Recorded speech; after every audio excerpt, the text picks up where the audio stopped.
আমাদের অ্যাসোসিয়েশনে 2টা বছর থাকার পরে আমার কাছে মনে হয়েছে আমার সময়ের অপচয় হয়ে গেল।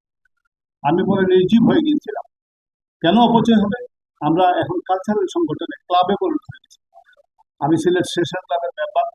মেম্বারের ফাংশনের সাথে জাল্লাবাদের ফাংশন পরিবর্তন দিই।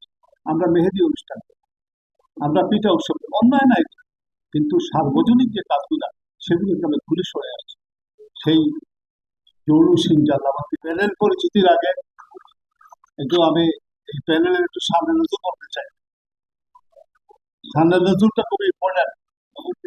1948 সালে ভারত থেকে আসা সিলেটি অঞ্চলের আসাম অঞ্চলের আমাদের 2 জন সিলেটের সিলেট বৃহত্তর সিলেট অঞ্চলের 2 জন মিলে জালালাবাদের শিশু জন্ম দেন 1948 সালে।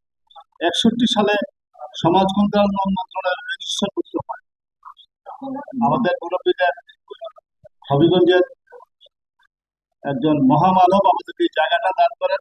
আমাদের মুরব্বীরা চৌধুরী সাল থেকে শুরু করে অত্যন্ত গুণীজনরা খুব কষ্ট করে বাড়ি বাড়ি ঘুরে ঘুরে অর্থ সংগ্রহ করে আমাদের কারণ বাজারে একটি ভবন তৈরি করেছেন, যেটা এখন 13 তলা ভবনে উত্তীর্ণ হয়েছে। যে ভবনটি বাজার মূল্য অনুযায়ী প্রায় 200 কোটি টাকার সম্পদ। আমাদের পূর্বাঞ্চলে এটা 10 কাঠার জমি কিনা হয়েছে। এই জমি কিনার সামনে নজরুল দিয়ে বিতর্ক আছে। আমি খুব বিতর্কে জড়াতে চাচ্ছি না। উনি জালালাবাদ সেক্রেটারি ছিলেন, ভাইস প্রেসিডেন্ট ছিলেন, ট্রেজারার ছিলেন। উনাকে বললাম উনি সাহস করে আসবেন। লোক তো খুঁজে পাইনি, যাকে বুঝি তো ভয় পাচ্ছি। দ্বারস্থ হলাম কামরুল হাসান দরকার। উনাকে বিনয়ের সাথে অনুরোধ করলাম যে জালালাবাদকে ভালোবাসেন, গত বছর সর্বোচ্চ ভোটে আপনি সদস্য নির্বাচিত হন, আজকে জালালাবাদ রক্ষার জন্য আপনাকে এগিয়ে আসবেন। উনি সাহস দিলেন, উনি পাশে এসে দাঁড়ালেন। আরিফুল চৌধুরী বললেন যে আমার নামটাও প্যানেল দিয়ে নাও, আমি সিনিয়র ভাইস প্রেসিডেন্ট ইলেকশন করব। একজন মেয়র জালালাবাদের সিনিয়র ভাইস প্রেসিডেন্ট দরকার নেই, কিন্তু ইতিহাস ঐতিহ্য সমৃদ্ধ পূর্বপুরুষের গ্রামে গ্রামে যারা এই প্রতিষ্ঠানকে রক্ষা করার জন্য এগিয়ে আসলেন। উনি বললেন যে সিলেটের উন্নয়নের জন্য এটা আমাদেরকে প্রেশার গ্রুপ দিতে পারে, পরামর্শ দিতে পারে।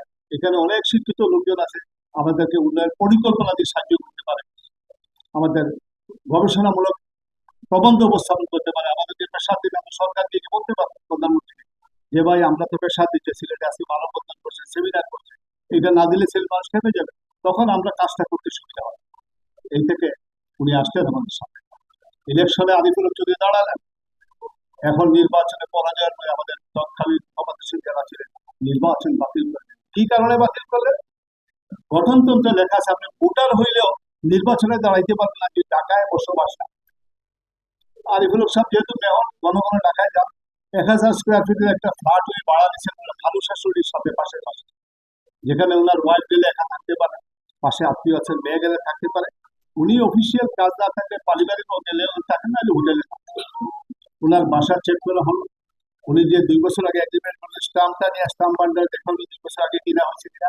দারোয়ানকে জিজ্ঞাসা করে এই নামে কেউ আসে, সব পেলেন ওনারা। এখন বাতিল করেন দিলে নির্বাচনটাকে বাতিল।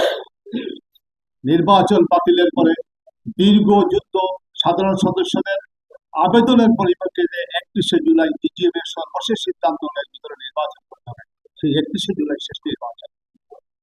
এখন আমরা সেগুলো আবার চিন্তা করলাম, আমরা যারা সেই সময় দাঁড়িয়েছিলাম প্রতিবাদ করতে, আমরা যারা অসহায় করে জালাবাদ ছেড়ে চলে এসেছিলাম, আমরা চিন্তা করলাম আমাদের পূর্বপুরুষের জালাবাদকে এইভাবে ছেড়ে দেওয়া যায় না। আজকে জালাবাদের অর্থ আছে, বৃত্ত আছে, কিন্তু জৌলস চাই, সেই জৌলসকে ফিরিয়ে আনতে হবে, সেই ইতিহাস ঐতিহ্যকে পুনরুদ্ধার করতে হবে। তাই আমরা সিদ্ধান্ত নিলাম সম্প্রীতি স্বপনের পরিবর্তন একটা প্যানেল। সম্প্রীতিটা হলো জালালাবাদ সবার সংগঠন। আমি এক দল করতে পারি, আপনি এক দল, আপনার ভিন্ন মত থাকতে পারে, ভিন্ন চিন্তা থাকতে পারে, জালালাবাদ আমাদের সবার। সবার জালালাবাদের বিভক্তি আমরা চাই না। সম্প্রীতির আগের সেই গরু জবাই খাওয়ার ইতিহাস ঐতিহ্যকে ফিরে এনে সম্প্রীতির বন্ধনে সিলেটবাসীকে আবদ্ধ করার জন্য সম্প্রীতির স্লোগান দিয়ে আমরা দিলাম। সমন্বয়ের বিষয়টা হলো, দেখবেন জালালাবাদ অ্যাসোসিয়েশন আমাদেরকে প্যানেল, আমরা প্রেসিডেন্ট দিয়েছি হবিগঞ্জ থেকে, সেক্রেটারি দিয়েছি বলুইবাজার থেকে, সহসভাপতি জালালাবাদ দিয়েছি সিলেট থেকে, ট্রেজারারকে দিয়েছি সুনামগঞ্জ। এইভাবে প্রতিটা পদ বিন্যাসের ক্ষেত্রে দেখবেন এখানে ব্যারিস্টাররা আছে, এখানে ডাক্তাররা আছে, এখানে প্রশাসনিক অভিজ্ঞ সচিবরা আছে, এখানে পুলিশের লোক আছে, এখানে ব্রিগেডিয়ার আছেন, আমার মতো অদম ব্যবসায়ীরাও আছে, যার যার অবস্থান থেকে এই যে সম্প্রীতির সমন্বয়, এইগুলো সমন্বয় করে এক সম্প্রীতির জাল্লাবাদ গড়ার লক্ষ্যে আমাদের এই প্যানেল তৈরি করছে। পরিবর্তন কি চাই? পরিবর্তন চাই। ঢাকায় একটা মিটিংয়ে হবিগঞ্জের সাংবাদিক দাবি করলেন যে আদুবাই মুক্ত জাল্লাবাদ চাই। আমি শব্দটা প্রয়োগ করতে চাই না। আমি বলতে চাই, আমার যে ভাইরা দীর্ঘদিন ধরে এখানে বসে আছেন, কেউ 17 বছর ধরে আছেন, কেউ জাল্লাবাদ ছাত্র কল্যাণের প্রেসিডেন্ট ছিলেন, মেম্বার হয়েছেন, সেক্রেটারি হয়েছেন, ভাইস প্রেসিডেন্ট হয়েছেন, এবং অন্যায়ভাবে জাল্লাবাদ ট্রাস্টের মহাসচিবের দায়িত্ব পালন করছেন।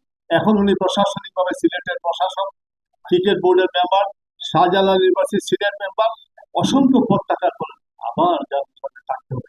এই জাল্লাবাদে থাকার মতটা কি আমরা নিজেরাই তাই মনে করি এটা পরিবর্তন করতে না।